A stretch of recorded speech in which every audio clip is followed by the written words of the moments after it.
प्रिय विद्यार्थियों, एक बार पुनः हाजिर हूँ मैं आपके अपने यूट्यूब चैनल शालिनी हिंदी ज्ञान गंगा के माध्यम से। आप सभी विद्यार्थियों का हार्दिक स्वागत एवं अभिनंदन।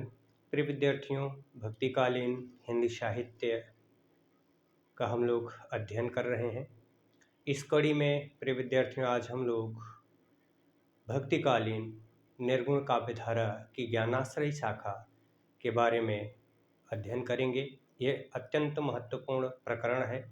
आप ध्यानपूर्वक वीडियो का अवलोकन करेंगे और ज्ञानार्जन करेंगे। प्रिय विद्यार्थियों, जो लोग टीजीटी, पीजीटी या प्रतियोगी परीक्षाओं की तैयारी कर रहे हैं उनके लिए भी यह प्रकरण अत्यंत महत्वपूर्ण है और उन विद्यार्थियों के लिए भी यह अत्यंत ही ज्ञानवर्धक है जो बीए या एमए में हिंदी विषय के साथ अध्ययन कर रहे हैं। तो आइए प्रिय विद्यार्थियों, बिना किसी विलंब के शुरू करते हैं आज का शिक्षण कार्य। निर्गुण संत काव्यधारा ज्ञानाश्रय शाखा। भक्तिकाल, प्रिय विद्यार्थियों, आप जानते हैं कि भक्तिकाल जो है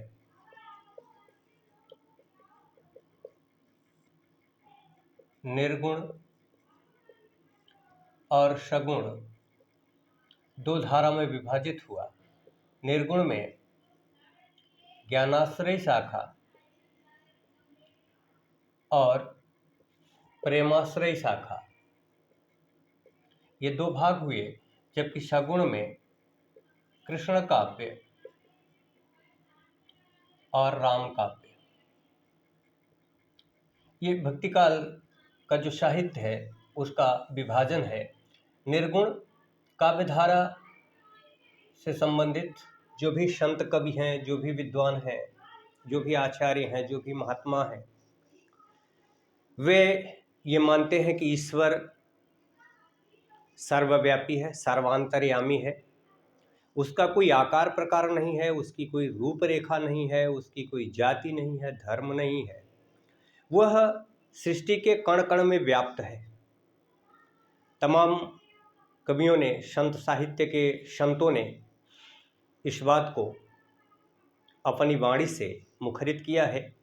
कबीरदास जी ने भी कहा है कि जाके मुँह माथा नहीं, नाही रूप स्वरूप, पोहुपवास ते पातरा, ऐसा तत्व अनूप।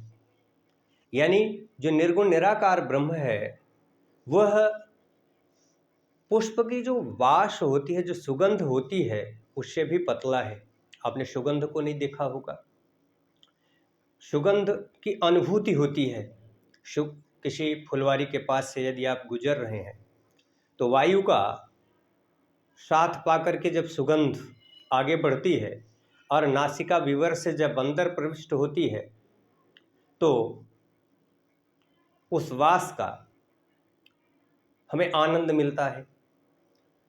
जैसे पुष्प की सुगंध दिखाई नहीं पड़ती है, लेकिन वायु के सहारे जब उसकी हमें अनुभूति होती है तो आनंद की प्राप्ति होती है। ठीक उसी तरह से जैसे वायु नहीं दिखती, हवा नहीं दिखती है, ईश्वर का स्वरूप वैसे ही है। ये कहना है निर्गुण निराकार ब्रह्म के उपासक जो हैं, जो मानने वाले हैं। तो आज हम लोग प्रिय विद्यार्थियों भक्तिकाल की निर्गुण यानी गुणातीत सतगुण, रजगुण, तमगुण, इनसे इस शरीर का निर्माण हुआ है। तो जब शरीर ही नहीं है तो वह गुणों से रहित है, इसलिए उसे निर्गुण की संज्ञा दी गई। और निर्गुण काव्यधारा ज्ञानाश्रय शाखा और प्रेमाश्रय शाखा दो भागों में बट गई। ज्ञानाश्रय शाखा के कवि या संत ज्ञान के माध्यम से उस ब्रह्म को प्राप्त करना चाहते हैं जो सर्वांतर्यामी है, घट घटवासी है, और जिसको प्राप्त करके वह अपनी मानव यौनि को, मानव जीवन को धन्य करना चाहता है, सदा सदा के लिए जीवन मरण के चक्र से छुटकारा पाना चाहता है और वह अमृतत्व में विलीन होना चाहता है, ईश्वर में विलीन होना चाहता है। वह ज्ञान के सहारे उस ईश्वर तक पहुंचना चाहता है। और दूसरा प्रेमाश्रय शाखा के जो संत कवि हैं, इन्हें सूफी कहा जाता है। इस धारा के कवियों को सूफी कहा जाता है और ज्ञानाश्रय शाखा के कवियों को संत कहा जाता है। तो यह भी आपको ध्यान रखना चाहिए, इन्हें सूफी संत या सूफी कहा जाता है, इन्हें केवल संत कहा जाता है ज्ञानाश्रय शाखा के कवियों को, जो अपने ज्ञान के को आधार बना करके उस ईश्वर को प्राप्त करना चाहते हैं। और ज्ञान कहाँ मिलेगा, इस सब की चर्चा अभी हम जब संत साहित्य की विशेषता पढ़ने लगेंगे तो उसमें हम विस्तृत इसकी चर्चा करेंगे। आप इतना ही अभी तक इतना ही आप केवल जानिए कि भक्ति काल दो भागों में है, निर्गुण सगुण। निर्गुण की दो धाराएं हैं, ज्ञानाश्रयी प्रेमाश्रयी। ज्ञानाश्रयी यानी ज्ञान के माध्यम से जो ईश्वर को प्राप्त करना चाहते हैं, संत साहित्य या संत काव्यधारा के रूप में भी जाना जाता है। ऐसे निर्गुण या संत काव्यधारा के बारे में हम चर्चा करेंगे और शेष चर्चा हम अगले वीडियो में करेंगे। तो प्रिय विद्यार्थियों, आइए इसके बाद हम लोग जानते हैं, सबसे पहले यह जो निर्गुण या संत काव्यधारा है, इसका नामकरण, यहाँ से भी सवाल अक्सर पूछा जाता है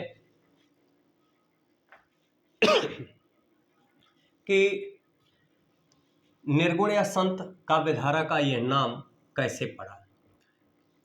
यहाँ से प्रतियोगी परीक्षाओं में प्रश्न अवश्य पूछे जाते हैं, इसी को दृष्टिगत रखकर मैंने ये वीडियो बनाया है। आचार्य रामचंद्र शुक्ल जी ने ज्ञानाश्रयी शाखा नाम दिया है निर्गुण या संत काव्यधारा को। निर्गुण या संत काव्यधारा को आचार्य रामचंद्र शुक्ल ने क्या नाम दिया है, ज्ञानाश्रयी शाखा दिया है। आचार्य हजारी प्रसाद द्विवेदी जी ने निर्गुण काव्यधारा नाम दिया है। डॉक्टर रामकुमार वर्मा जी ने संत काव्यधारा नाम दिया है या संत काव्य नाम दिया है। परशुराम चतुर्वेदी जी ने निर्गुण काव्यधारा को संत काव्य कहा है। गणपति चंद्र गुप्त ने भी संत काव्य कहा है। तो ये संत काव्य मानने वाले रामकुमार वर्मा, परशुराम चतुर्वेदी और गणपति चंद्र गुप्त हैं। प्रिय विद्यार्थियों, इस तरह से भी सवाल यहाँ परीक्षा में यहाँ से पूछा जा सकता है कि संत काव्य नामकरण करने वाले विद्वानों में कौन नहीं है। तो ये तीन नाम आपको मिलेगा, रामकुमार वर्मा, परशुराम चतुर्वेदी, गणपति चंद्र गुप्त, और एक नाम यहाँ से उस विकल्प में दे दिया जाएगा रामचंद्र शुक्ल। तो संत काव्य धारा में कौन सा कवि नहीं है, तो आप ये तीन जान ही रहे हैं कि ये तीनों हैं। रामकुमार वर्मा ने संत काव्य कहा, परशुराम चतुर्वेदी ने संत काव्य कहा, गणपति चंद्र गुप्त ने संत काव्य कहा, लेकिन आचार्य रामचंद्र शुक्ल ने ज्ञानाश्रयी शाखा कहा है, तो इसलिए रामचंद्र शुक्ल गलत हो जाएगा।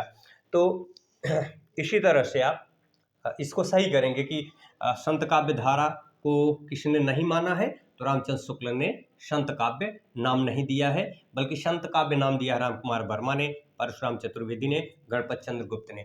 तो इसी तरह से भी प्रश्न घुमा फिरा करके परीक्षाओं में पूछे जाते हैं।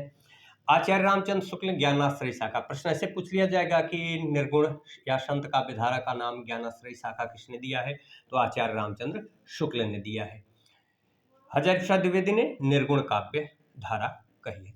अब प्रिय विद्यार्थियों, एक और प्रकरण है, एक बिंदु है निर्गुण काव्य धारा के प्रथम कवि को लेकर के।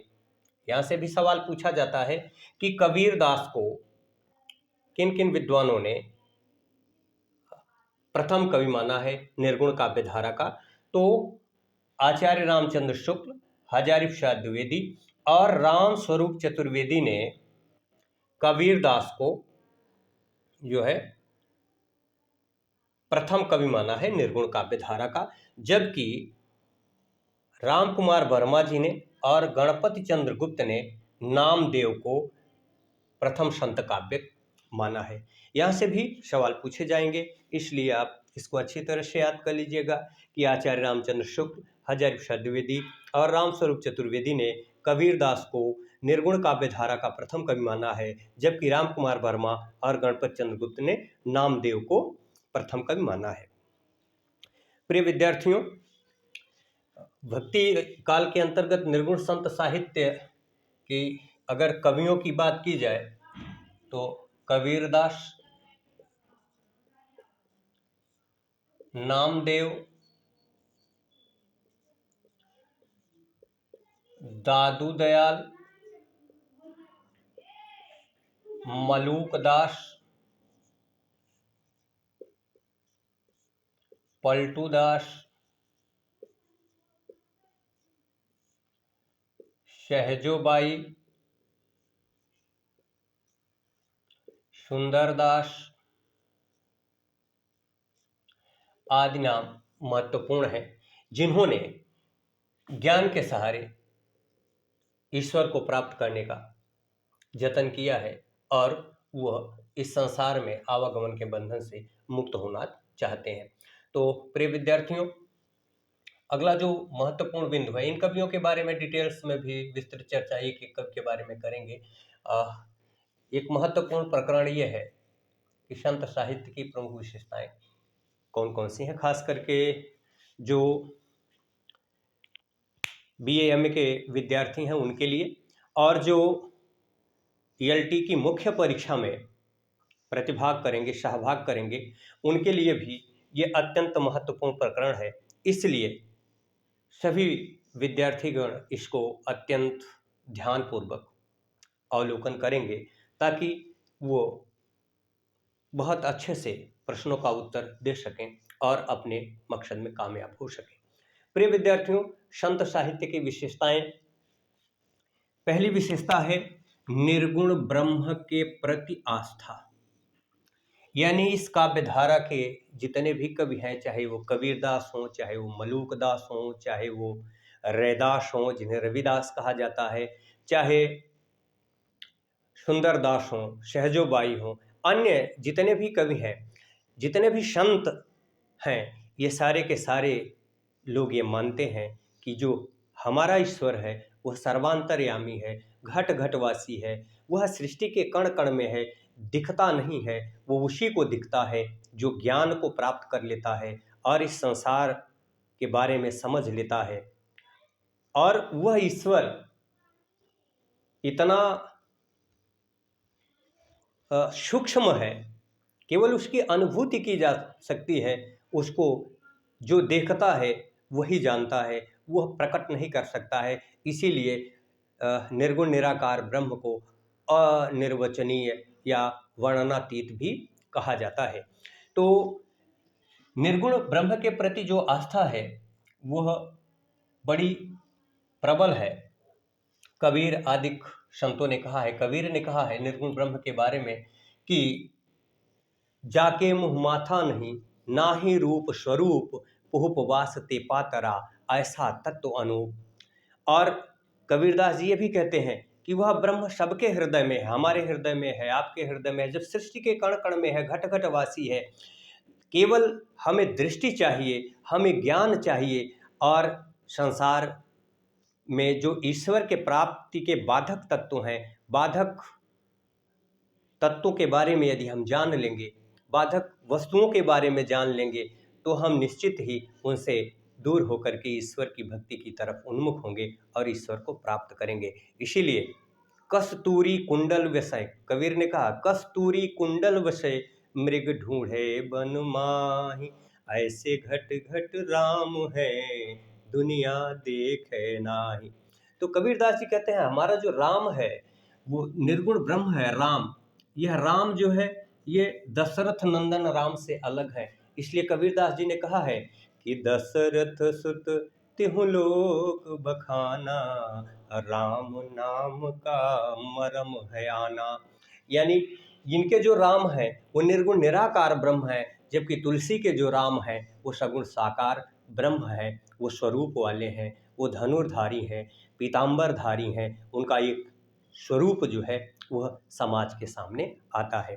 तो निर्गुण निराकार ब्रह्म के प्रति आस्था और इसकी उपासना पर जोर दिया है इस धारा के कवियों ने, और उनका मानना है कि हमारा ईश्वर जो है वह सर्वांतर्यामी है, सब जगह है, केवल दृष्टि चाहिए। पार ब्रह्म के तेज का कैसा है उन्मान, कहिबे को शोभा नहीं, देखा ही परमान। यानी उस ब्रह्म के बारे में आप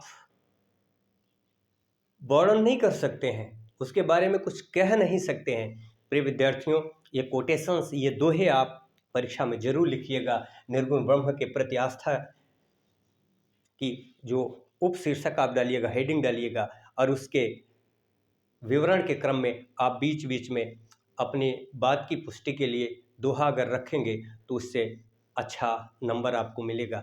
तो इसलिए कबीरदास जी ने ये निर्गुण निराकार ब्रह्म के बारे में जो कहा है कि पार ब्रह्म के तेज का कैसा है उन्मान, कहवे को शोभा नहीं देखा ही परमान, जाग के मुँह माथा नहीं नाही रूप स्वरूप, उपवास ते पातरा ऐसा तत्व अनूप। ये ईश्वर के बारे में है, निर्गुण ब्रह्म के बारे में है। तो आप इसको अच्छी तरह से याद कर लीजिएगा। कस्तूरी कुंडल बसे मृग ढूंढे बन माई, ऐसे घट घट राम है दुनिया देखे नाही। और एक कोटेशन और इसमें आप लिख सकते हैं कि राम नाम का मरम है आना, दशरथ सुत तिहु लोक बखाना। यानी दशरथ सुत तिहु लोक बखाना, राम नाम का मरम है आना। तो प्रिय विद्यार्थियों, दूसरा जो महत्वपूर्ण बिंदु है, सतगुरु का महत्व। अब गुरु के प्रति जो एक आस्था जगी, गुरु का जो दर्जा है वह ईश्वर से बढ़ करके है। क्यों है? क्योंकि गुरु ही ज्ञान प्रदान करता है। ज्ञान की ज्योति जो है गुरु ही जलाता है। प्रिय विद्यार्थियों, मैंने कहा ज्ञानाश्रय शाखा से कहा जाता है कि ज्ञान के आधार पर, ज्ञान क्या है, ज्ञान किसे कहते हैं, यानी क्या सही है क्या गलत है इसकी पहचान करना, क्या धर्म सम्मत है क्या धर्म सम्मत है, क्या अधर्म सम्मत है, क्या न्याय है क्या अन्याय है, और क्या कुछ अर्जित करके हम अपने अभीष्ट लक्ष्य को प्राप्त कर सकते हैं।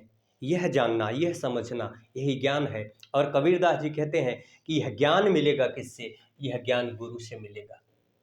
बाकी संसार के जितने भी लोग हैं, चाहे वो परिवार के लोग हैं, समाज के लोग हैं, यह सब माया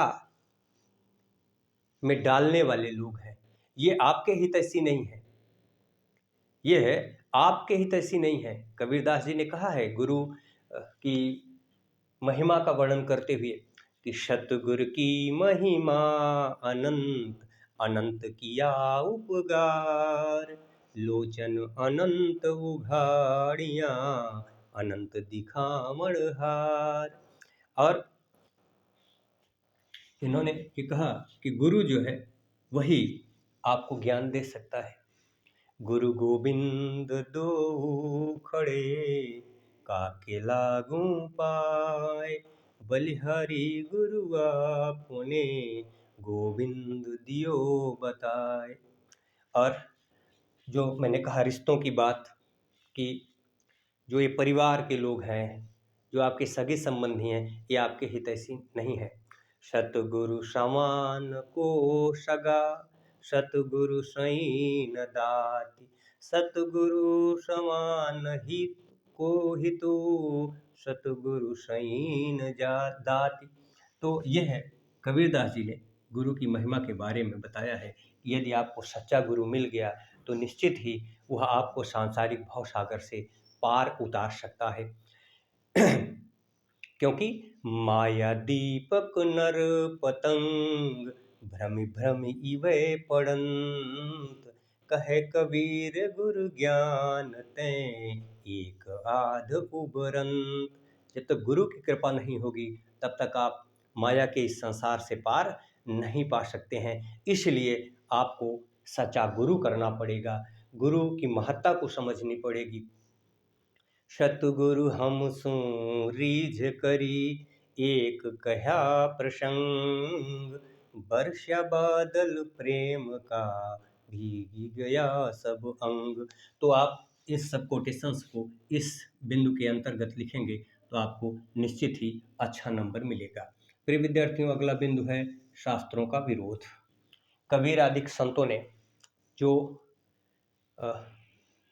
अन्य धर्म के धार्मिक ग्रंथ हैं, जिनको कबीर आदि संतों ने यह माना है कि यह मार्ग भटकाने वाले हैं, और इन धार्मिक पुस्तकों को पढ़ करके आपका उद्धार नहीं हो सकता है। इसलिए उन्होंने कहा है कि मैं भी जाई था लोक वेद के साथ, आगे थे सतगुरु मिल्या दीपक दिया हाथ। कबीरदास जी कह रहे हैं कि मैं भी अन्य लोगों के साथ इन्हीं धर्म शास्त्रों का अनुसरण करते हुए आगे बढ़ता जा रहा था, लेकिन आगे से गुरु मिल गए और उन्होंने दीपक मुझे दिया। दीपक प्रकाश देता है, जो ज्ञान का प्रतीक है, और यानी उस प्रकाश को पा करके, उस ज्ञान को पा करके मैंने अपने जीवन को धन्य किया। यही नहीं, शास्त्रों का विरोध करते हुए कबीरदास ने कहा है कि पोथी पढ़ी पढ़ी जग मुआ, पंडित भया न कोई, ढाई आखर प्रेम का, पढ़े सो पंडित होय। तो कबीरदास जी वही कहते हैं कि शास्त्रों का महत्व नहीं है, शास्त्रों का उन्होंने विरोध किया है, और वो कहते हैं कि शास्त्र पढ़ने से कभी उद्धार नहीं हो सकता है। आप सच्चे मन से, पवित्र मन से उस ईश्वर का अगर ध्यान करेंगे, उसमें आप अपनी लौ लगाएंगे, तो निश्चित ही आप सांसारिक भवसागर से पार हो सकते हैं। उसके बाद कबीर ने माया का विरोध किया है। शास्त्रों के विरोध के क्रम में उन्होंने और भी बातें कही हैं कि आप प्रेम कीजिए। अगर आप प्रेम करेंगे, मानव से प्रेम करेंगे, तो भी आपका कल्याण हो जाएगा। माया का विरोध कबीरदास जी ने किया कि ये जो माया है, यही सबसे बाधक है ईश्वर प्राप्ति के मार्ग की। और आप इतिहास अगर पढ़े होंगे तो गौतम बुद्ध को जानते होंगे। गौतम बुद्ध ने सत्य की खोज के क्रम में उन्होंने ये पाया कि संसार में दुख का सबसे बड़ा कारण माया है। अगर माया न होती तो हम दुखी न होते। बहुत सारे लोग इस संसार में मृत्यु को प्राप्त कर रहे हैं, हमें कोई कष्ट नहीं होता है, लेकिन जब कोई अपना सगा हितैषी संबंधी मृत्यु को प्राप्त करता है तो मुझे दुख हो जाता है, क्योंकि उससे मेरा अपना लगाव होता है, उससे माया रहती है। और यहाँ तो मनुष्य की ही बात नहीं है, पशु पक्षियों से माया रहती है, तमाम जो हमारे ऐश्वर्य के साधन है उससे माया रहती है। उसमें अगर कहीं टूट फूट या गड़बड़ी होती है तो मुझे दुख होता है। कबीरदास जी भी उसी बात का जिक्र करते हैं कि ये माया जो है, यही सबसे बड़ा बाधक है। अगर माया न हो, माया दीपक नर पतंग, भ्रम भ्रम इवै पड़ंत, कहे कबीर गुरु ज्ञान ते एक आधु परंत। ये माया का जो प्रसार है, माया महा ठगिनी हम जानी, तिरगुन फांस लिए कर डोले, बोले मधुरी बानी।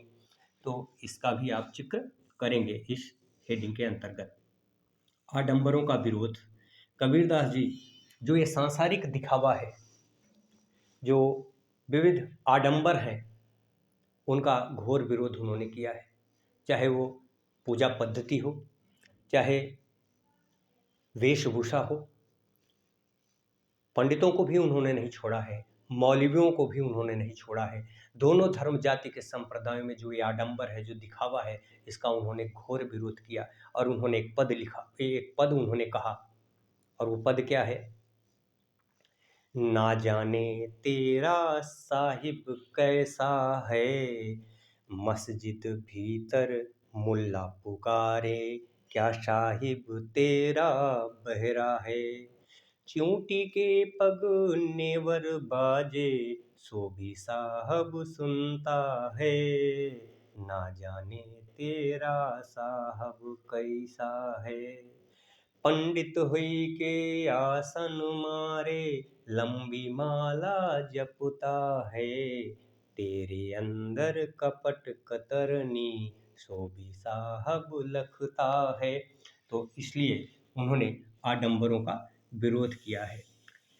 यहाँ तक कि तीर्थ यात्रा, नमाज आदि, मूर्ति पूजा, इन सब की भी उन्होंने इन सब का भी उन्होंने खंडन किया है। इन सब के वो विरोधी रहे हैं। रहस्यवादी भावना है, और रहस्यवादी भावना के साथ आप दार्शनिक चिंतन भी कबीर का जरूर जानेंगे। दार्शनिक चिंतन यानी ये जो रहस्य है आत्मा और परमात्मा के भेद का, इसके बारे में कबीर आदि ने कहा है कि हेरत हे सखी रह कबीर हिराए, बूंद समानी समद में शोकत हेरी जाए। ये रहस्य है। ये जो आत्मा है परमात्मा का ही अंश है। जैसे एक बूंद जो है अगर समुद्र से बाहर निकाल लीजिए तो उसका अलग अस्तित्व रहता है, और फिर उस समुद्र के जल में मिला दीजिए तो वह विलीन हो जाती है। वैसे ही ये आत्मा और परमात्मा का खेल है, ईश्वर और जीव का खेल है, मनुष्य का खेल है। जब तक हम ईश्वर से अलग रहते हैं हमारा अलग स्वरूप रहता है, और जब हम ईश्वर में मिल जाते हैं तो हम एकाकार हो जाते हैं। फिर हम जीवन मरण के चक्र से मुक्त हो जाते हैं। पाणी ही ते हिम भया, हिम होई गया बिलाय, जो था सोई भया कछु कहा ना जाए। तो ये रहस्यवादी भावना के अंतर्गत आप देख सकते हैं। दार्शनिक चिंतन में कबीर के ब्रह्म है, संसार है। संसार के बारे में कबीर ने कहा है कि यह ऐसा संसार है जैसे सेंबल फूल, दिन दस के व्यवहार में झूठे रंग न भूल। और उन्होंने मोक्ष की बात की है, यानी ब्रह्म की बात की है, जीव की बात की है, यानी परमात्मा, आत्मा, संसार, माया और मोक्ष। ये जो बिंदु हैं ये उनके दार्शनिक चिंतन के आधार हैं। वर्ण व जाति व्यवस्था का भी विरोध संतों ने किया है संत साहित्य में। यानी जो ये आप संत साहित्य की विशेषताएं पढ़ रहे हैं, संत साहित्य के अंतर्गत वर्ण व जाति व्यवस्था का भी विरोध किया है। कबीर ने जाति व्यवस्था का घोर विरोध किया। वो ये नहीं मानते हैं हिंदू, मुस्लिम, सिख, ईसाई ये जो ये स्वरूप है